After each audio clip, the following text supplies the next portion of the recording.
Kawan-kawan semua, ini Pak Tang lagi sekali dalam renungan harian.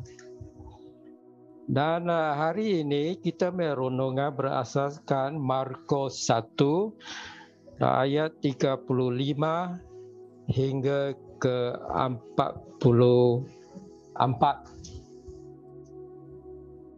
Dia agak panjang tetapi kita akan gunakan semua.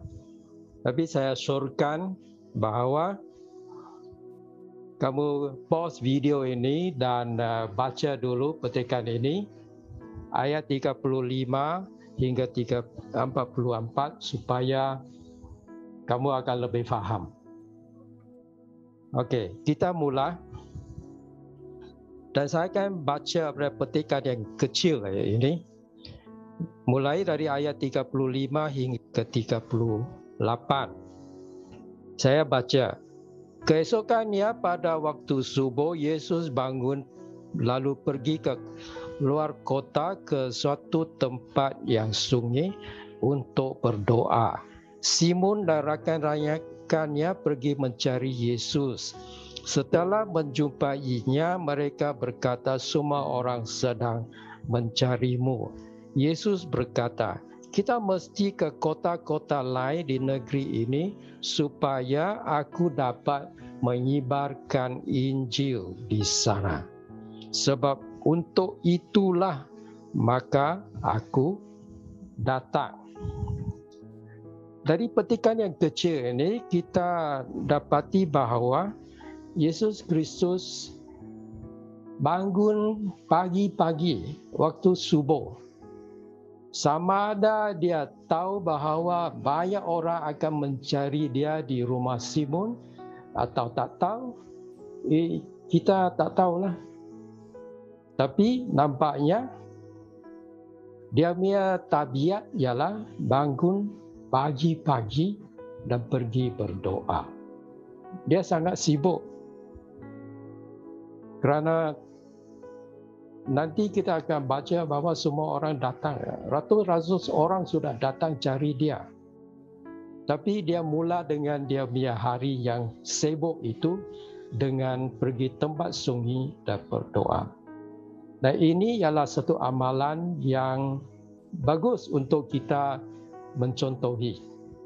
Kalau kamu orang yang sibuk dan terpaksa tinggalkan rumah pukul 6.30, adalah baik kamu bangun pukul 5 pagi mungkin.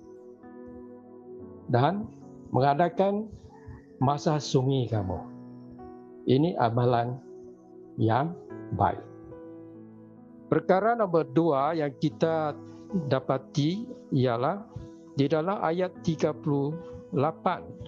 Yesus berkata, kita mesti ke kota lain di negeri ini supaya aku dapat menyebarkan Injil di sana.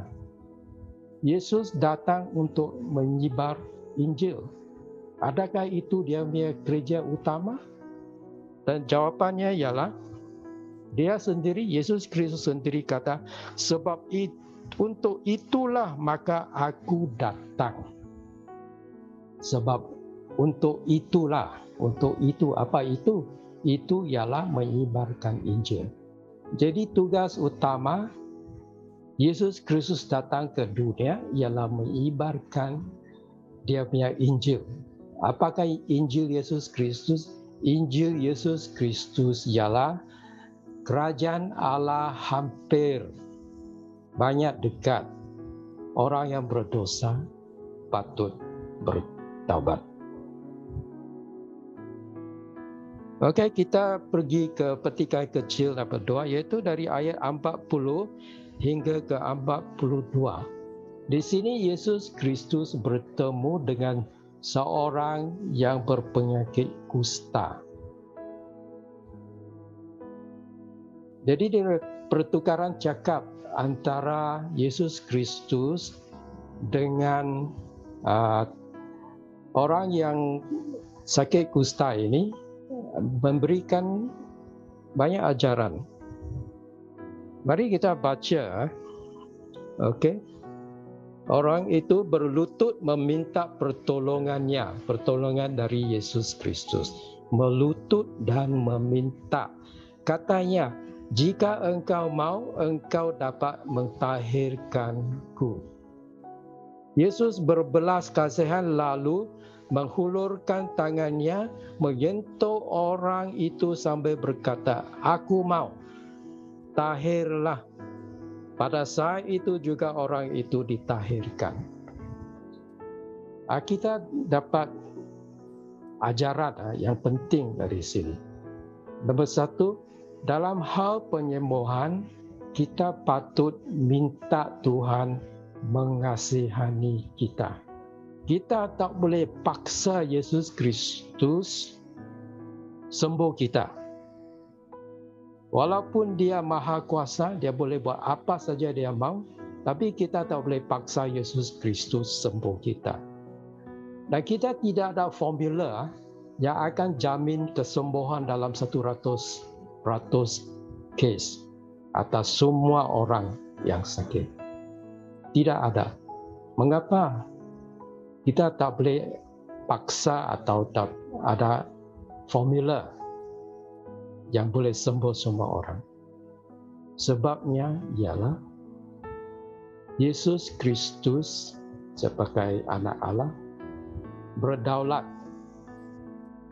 Jadi kita mesti izinkan Yesus Kristus pilih sama ada dia mau sembuhkan satu orang atau dia tak mau. Itulah yang kita izinkan jadi Yesus Kristus menjadi daulat. Kita sebagai dia makhluk hanya boleh minta Tuhan mengasihani kita. Okey? Jadi akhirnya, jadi secara praktikal, kalau kita minta Yesus sembuh kita dan kita sembuh, kita ucap syukur. Dan kalau kita minta Yesus Kristus sembuh kita dan kita tak sembuh, kita juga patut bersyukur. Kerana ikut rancangan Tuhan yang tak sembuh itu tidak rugi. Kerana akhirnya kalau dia orang percaya, dia ada di syurga. Yang tidak ada sakit penyakit, tidak ada kematian lagi. Jadi ini secara benar di dalam DUMC kita berdoa untuk 2 orang yang dijangkiti COVID-19. Satu orang sembuh dan satu orang lagi meninggal. Walaupun kita dalam dua-dua kes ini berdoa dengan bersungguh-sungguh, tapi ikut rancangan Tuhan, satu orang sembuh, satu orang meninggal. Dalam dua-dua kes kita ucap syukur kerana rancangan Tuhan kedua-dua untuk kedua-dua kawan kita ini adalah rancangan yang baik. Ajaran nombor 2 di sini ialah walaupun Yesus Kristus ialah penginjil, sebab dia datang ke dunia ialah untuk menyebarkan Injilnya. Itu dalam ayat 38. Tapi walaupun dia penginjil, dia akan sering kali bertemu dengan sakit penyakit dan roh jahat. Dan dia sembuhkan mereka. Mengapa dia sembuhkan orang yang sakit? Mengapa dia halau keluar roh-roh iblis? Kerana dia adalah penyayang. God is love. Jadi oleh kerana walaupun dia penginjil, dia punya tugas utama ialah penginjil, tetapi dia ada hati dan dia ada masa untuk menyembuhkan orang. Nah ini memang benarlah kerana dalam kerja rohani ini, kerja spiritual ini, dia akan sering kali bertemu dengan orang yang sakit, orang yang dirasuk syaitan. Sebab Sebabnya ialah memang dosa kita punya masalah spiritual ini adalah penyebab untuk kutukan dunia ini. Dan antara kutukannya ialah sakit penyakit. Jadi oleh kerana Yesus ialah penyayang, dia ada hati dan dia ada masa untuk menyembuh orang yang sakit. Dan dia ada hati dan dia ada masa untuk tukar air kepada wine. Dan dia ada hati dan dia ada masa untuk bangkitkan anak yang sudah mati. Dan dia ada hati dan dia ada masa untuk beri makan kepada 5,000 orang yang lapar. Dan di sini dia ada hati dan dia ada masa untuk mentahirkan orang yang berpenyakit kusta. Jadi akhir kata, kita mesti tanyalah mengapa? Mengapakah Markus masukkan peristiwa-peristiwa yang berikut dan peristiwa yang kita tahu dari perkongsian yang awal? Mengapa Markus masukkan peristiwa seperti dia, Yesus Kristus dikenal oleh Allah? Mengapa Yesus Kristus dibawa untuk digoda oleh iblis dan dia menang? Mengapa Yesus Kristus seringkali halau keluar roh jahat dan roh jahat semua akur saja? Roh jahat ini kenal siapa dia, Yesus Kristus.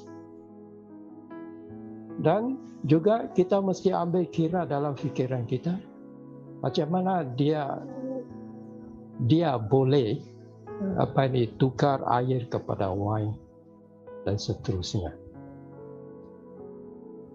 Ini semua penting kerana ini akan tolong kita sampai ke satu kesimpulan mengenai benarkah Yesus Kristus ini anak Allah. Tuhan berkati.